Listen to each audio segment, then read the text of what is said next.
పిసినారి భర్తతో రైల్లో ప్రయాణం చేస్తుంది మల్లేశ్వరి గొంతు ఎండిపోతుందని గంట నుండి చెబుతున్నా, వాటర్ బాటిల్ కొంటారా లేదా? భర్త: కొనక చస్తానా, వాటర్ బాటిల్తో పాటు ఏడివేడి తమాసాలు, రవ్వ లడ్లు కూడా తీసుకొస్తా, సరేనా? భార్య: అబ్బా, మా ఆయన ఎంత మంచివారో, మీరు చెప్తుంటే నోట్లో నీళ్లు ఊరుతున్నాయండి.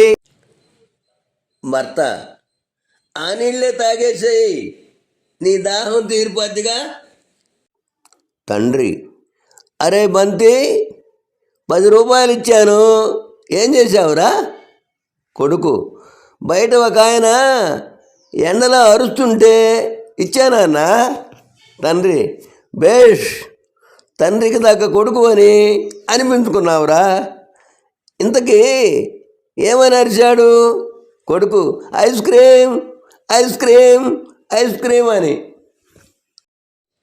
టీచర్: అరే బుచ్చిబాబు, రోజు ఏ టైం వరకు చదువుకుంటున్నా?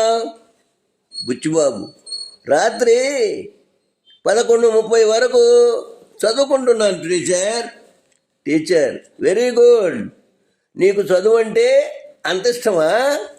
బుచ్చిబాబు: అవును టీచర్, 11 వరకు బిగ్ బాస్ చూసి 11:30 వరకు చదువుకుంటున్నా.